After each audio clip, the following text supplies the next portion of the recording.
नमस्कार, स्वागत है आपका हमारे चैनल में। मैं रानी गुप्ता आपके साथ। और बड़ी खबर आ रही है शरद पवार को लेकर के। जिस तरीके से महाराष्ट्र की सियासत को लेकर के शरद पवार को बड़ा झटका लगा है, तो एक और झटका शरद पवार को लगता हुआ दिखाई दे रहा है। आपको बता दें, महाराष्ट्र राज्य कुश्ती संघ को बर्खास्त कर दिया गया है। और आपको बता दें, इसी के साथ ही शरद पवार जो है वो महाराष्ट्र राज्य कुश्ती संघ के अध्यक्ष रहे हैं।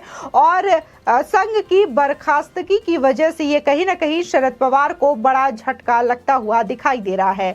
आपको बता दें कि भारतीय कुश्ती संघ ने इसको बर्खास्त करने का निर्णय दिल्ली में लिया है। इसी के साथ ही आपको बता दें, जिस तरीके से महाराष्ट्र में महाविकास आघाड़ी की सरकार चल रही थी, तो इससे शरद पवार को कहीं ना कहीं राहत थी। लेकिन अब जब महाविकास आघाड़ी की सरकार गिर चुकी है, तो इससे न सिर्फ शिवसेना उद्धव ठाकरे को खतरा है, बल्कि ऐसा भी माना जा रहा है कि शरद पवार के लिए भी यह भविष्य में मुश्किलें खड़ी कर सकता है। क्योंकि जिस तरीके से देखा जा रहा है कि जब महाविकास आघाड़ी की सरकार रही है और एनसीपी भी इसमें प्रमुख हिस्सा रहे हैं, इसके बावजूद ईडी और इनकम टैक्स के छापे लगातार एनसीपी के कई लीडर्स पर पड़ते हुए दिखाई दिए हैं। जिनमें से अगर बात करें हम नवाब मलिक और अनिल देशमुख की, तो वो अभी भी जेल में है। तो ऐसे में माना जा रहा है कि अब जब बीजेपी की सरकार महाराष्ट्र में बन चुकी है, तो ऐसे में जिन लोगों ने भ्रष्टाचार किए हैं, तो उनके खिलाफ भी कार्रवाई कड़ी होगी। और ऐसे में शरद पवार की मुश्किलें बढ़ती हुई दिखाई दे रही है। क्योंकि जब तक महाविकास आघाड़ी की सरकार थी, तो कहीं ना कहीं ईडी और इनकम टैक्स डिपार्टमेंट के भी हाथ बंधे हुए दिखाई दे रहे थे। लेकिन अब इसमें पूरी तरीके से छूट मिलती हुई दिखाई दे रही है। और तमाम जो भ्रष्टाचारी करप्टेड पॉलिटिशियंस हैं, उनके ऊपर ईडी और इनकम टैक्स का शिकंजा भी कसता हुआ दिखाई देगा। आपको बता दें, महाराष्ट्र में सरकार बदलने के बाद महाराष्ट्र राज्य कुश्ती परिषद को बर्खास्त कर दिया गया है। नई दिल्ली में भारतीय कुश्ती संघ की वार्षिक आम बैठक में यह निर्णय लिया गया है।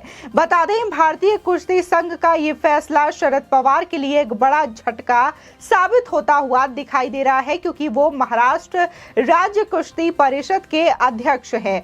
महाराष्ट्र राज्य कुश्ती परिषद के माध्यम से राज्य में कुश्ती प्रतियोगिताओं का आयोजन किया जाता है और अन्य निर्णय लिए जाते हैं। वहीं राज्य में कुश्ती कराने के लिए अगले कुछ दिनों में एक तदर्थ समिति का चयन किया जाएगा। उसके जरिए महाराष्ट्र राज्य कुश्ती परिषद के चुनाव समेत अन्य फैसले लिए जा सकते हैं। इसी के साथ ही बता दें, भारतीय कुश्ती संघ के कुछ प्रस्तावों को महाराष्ट्र राज्य कुश्ती परिषद से सकारात्मक प्रतिक्रिया नहीं मिली है, जो कि महाराष्ट्र राज्य कुश्ती परिषद की बर्खास्तगी के पीछे के अहम कारणों में से एक है। आपको बता दें, इसके अलावा राज्य में पहलवानों की ओर से राज्य कुश्ती परिषद को लेकर लगातार शिकायतें भी आती रही है।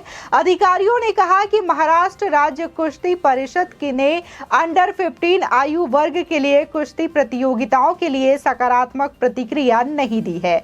महाराष्ट्र राज्य कुश्ती परिषद 23 वर्ष से कम आयु वर्ग के लिए कुश्ती प्रतियोगिता आयोजित करने के लिए तैयार नहीं थी। वहीं इस बर्खास्तगी के पीछे भी और भी कारण बताए जा रहे हैं। इसी के साथ ही बता दें, भारतीय कुश्ती संघ के निर्देशों का पालन नहीं करने पर संबद्धता रद्द करने की भी चेतावनी दी गई है। लेकिन फैसला आखिरकार ये लिया गया क्योंकि महाराष्ट्र राज्य कुश्ती परिषद उम्मीद के मुताबिक नहीं चल सकी है। शरद पवार के नेतृत्व में कुश्ती में महाराष्ट्र का देश में बड़ा नाम है। महाराष्ट्र के पहलवानों ने राष्ट्रीय और अंतर्राष्ट्रीय प्रतियोगिताओं में जीत भी हासिल की है। आपको बता दें, महाराष्ट्र राज्य कुश्ती परिषद से शरद पवार का आउट होना उनके लिए एक बड़ा झटका साबित हो रहा है, क्योंकि वो इस परिषद के अध्यक्ष थे। हाल ही में महाराष्ट्र में सरकार भी बदली है। शरद पवार की पहल पर बनी महाविकास आघाड़ी सरकार अब गिर चुकी है। उनकी पार्टी सत्ता में एक प्रमुख भागीदारी थी। उस झटके के बाद ये दूसरा झटका शरद पवार के लिए बड़ा माना जा रहा है। इसी के साथ ही दूसरी खबर की ओर रुख करें तो एनसीपी के प्रमुख शरद पवार 30 महीने पहले महाराष्ट्र के लिए काफी अहम थे। भाजपा को सत्ता से बाहर रखने के लिए अपनी ही पार्टी को पुनर्जीवित करने और फिर शिवसेना और सहयोगी कांग्रेस के साथ गठबंधन बनाने के उनके प्रयास की सराहना की गई। बता दें 2.5 साल बाद जब शिंदे सीएम बने तो पवार के प्रयोग पर निराशा भी व्यक्त की गई। इसमें उनकी भूमिका पर भी संदेह किया जा रहा है। आपको बता दें पिछले कुछ दिनों में महाराष्ट्र विकास अघाड़ी में ज्यादातर ध्यान इसके मुख्यमंत्री रहे उद्धव ठाकरे पर टिकी रही, लेकिन अचानक सरकार के जाने से शरद पवार और उनकी पार्टी के भविष्य के लिए खतरा मंडराने लगा है। अब भाजपा द्वारा ठाकरे के बाद पवार और एनसीपी पर दबाव बनाया जा सकता है, ऐसा सूत्रों के हवाले से खबर आ रही है। आपको बता दें कि सरकार के चले जाने से शरद पवार को अपने मैदान, अपनी पार्टी और अपनी विरासत की रक्षा के लिए कड़ी परीक्षा का सामना करना पड़ सकता है। विभिन्न एनसीपी नेताओं ने स्वीकार किया है कि पार्टी का नेतृत्व पार्टी को विभाजित करने और अपने कुछ शीर्ष नेताओं को लुभाने के लिए भाजपा द्वारा नई कोशिश के लिए तैयार था। आपको बता दें कि इनकम टैक्स डिपार्टमेंट के छापे का भी डर एनसीपी नेताओं को सता रहा है। बता दें शिवसेना को सफलतापूर्वक विभाजित करने में कामयाब होने के बाद ऐसे संकेत मिल रहे हैं कि भाजपा का ध्यान शरद पवार और उनकी पार्टी एनसीपी पर होगा। बता दें कि महाविकास अघाड़ी सरकार में एनसीपी के 2 मंत्री नवाब मलिक और अनिल देशमुख महीनों से जेल में बंद है। ईडी पहले ही एनसीपी नेता एकनाथ खड़से की कथित मनी लॉन्ड्रिंग मामले में संपत्तियों को जब्त कर चुकी है, जबकि आयकर विभाग ने पिछले साल कर चोरी के आरोप में अजीत पवार से जुड़े बिजनेस पर भी छापा मारा था। इसी के साथ ही एनसीपी के पूर्व मंत्री हसन मुशर्रफ पर भी उनसे जुड़ी एक चीनी मिल के गड़बड़ी और धोखाधड़ी के आरोप भी लगे थे।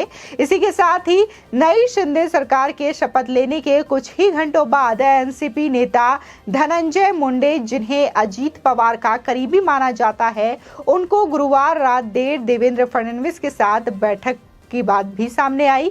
मुंडे महाराष्ट्र में एक बड़े ओबीसी नेता हैं और महाराष्ट्र विधान परिषद में विपक्ष के आक्रामक नेता रहे हैं। एनसीपी के भीतर कई नेताओं ने कहा कि मुंबई में सरकार बदलने के साथ इनमें से कई नेताओं को पार्टी छोड़ने से ज्यादा समय नहीं लगेगा। नाम ना जाहिर करने की शर्त पर एक एनसीपी नेता हंसते हुए कहते हैं कि ईडी के दफ्तरों में बस कुछ दौरे हुए हैं। हमें यकीन है कि ठाकरे के बाद अब हम बीजेपी के लिए टारगेट नंबर 1 है। जिस तरीके से महाराष्ट्र की जो सत्ता है वो बीजेपी के हाथों में आई है लगातार कोशिशों के बाद एक बार फिर से, तो वहीं अब माना जा रहा है कि जो बीजेपी का ध्यान है अब वो एनसीपी नेताओं पर भी केंद्रित है। और जिस तरीके से शरद पवार के लिए जो झटका साबित हो रहा है महाराष्ट्र राज्य कुश्ती संघ से बर्खास्तगी की वजह से, क्योंकि उसमें तमाम भ्रष्टाचार के आरोप भी पाए जा रहे थे, इसकी वजह से जो पहलवान हैं उनकी भी शिकायतें लगातार आ रही थी, जिसके बाद भारतीय कुश्ती संघ ने इसको बर्खास्त कर दिया है। ये शरद पवार के लिए इसलिए भी बड़ा झटका है क्योंकि जहां भ्रष्टाचार की बात सामने आई है तो इस पर जांच होना भी तय हो जाएगा, और इसलिए भी ये शरद पवार के लिए चिंता का विषय है क्योंकि वो महाराष्ट्र राज्य कुश्ती संघ के अध्यक्ष रहे हैं। तो एक तरीके से महाराष्ट्र में उनकी सरकार भी चली गई और अब इस तरीके से जहां वो अध्यक्ष पद पर आसीन थे तो अब उनसे ये पद भी चला गया। इसी के साथ ही संघ की बर्खास्तगी हो गई। और जिस तरीके से पहलवानों ने शिकायत दर्ज की है भ्रष्टाचार को लेकर के, तो अगर इसमें जांच होती है तो भी शरद पवार के लिए मुश्किलें बढ़ती हुई दिखाई दे सकती है। आपको बता दें जहां महाराष्ट्र में महाविकास अघाड़ी की सरकार थी तो इसमें शरद पवार की भी मुख्य भूमिका थी। वो एनसीपी के प्रमुख रहे हैं और ऐसा कहा जाता रहा है कि जिस तरीके से शरद पवार कहा करते थे तो उसी के आधार पर कहीं ना कहीं उद्धव ठाकरे चलते हुए दिखाई दिए थे। तो ऐसे भी सामने जो मामले हैं वो आए हैं जिसमें कि अगर कोई एनसीपी प्रमुख के खिलाफ कुछ बोल देता था तो उसको वो जेल में डाल देते थे, भले ही वो सोशल मीडिया में किया गया कोई पोस्ट ही क्यों ना हो। पिछले दिनों देखा गया कि किस तरीके से एनसीपी प्रमुख के लिए पोस्ट करना चैताली को भारी पड़ गया, जो कि मराठी एक्ट्रेस थी। दरअसल उन्होंने शरद पवार का ना तो नाम लिया था ना तो उनकी आयु का जिक्र किया था, बल्कि उन्होंने पवार टाइटल का यूज करते हुए एक कविता टिप्पणियां लिखी थी, जिसकी वजह से उन पर यह केस दर्ज हो जाता है कि उन्होंने शरद पवार का अपमान करते हुए ये पोस्ट शेयर किया है। इसी के साथ ही एक अन्य मामले में, एक ट्वीट के मामले में एक फार्मेसी के स्टूडेंट को भी गिरफ्तार किया जाता है, क्योंकि उन्होंने शरद पवार के खिलाफ ट्वीट किया था। ऐसी बातें सामने आई थी, लेकिन देखा गया कि इन दोनों ही प्रकरण में जहां चैताली को अब जेल से छुटकारा मिला है, उन्हें राहत मिली है, तो इसी के साथ ही फार्मेसी का जो स्टूडेंट था उसको भी राहत मिली है। और इसी के साथ ही बॉम्बे हाई कोर्ट ने दोनों ही मामले पर शरद पवार और महाविकास आघाड़ी सरकार को फटकार भी लगाई कि आप इस तरीके से कितने सोशल मीडिया पोस्ट को देखते रहेंगे और लोगों को इस कदर जेल में डालते रहेंगे। आपकी इस खबर पर क्या राय है, हमारे कॉमेंट सेक्शन में जरूर बताएं। आगे की और भी अपडेट के लिए चैनल को सब्सक्राइब करना ना भूलें।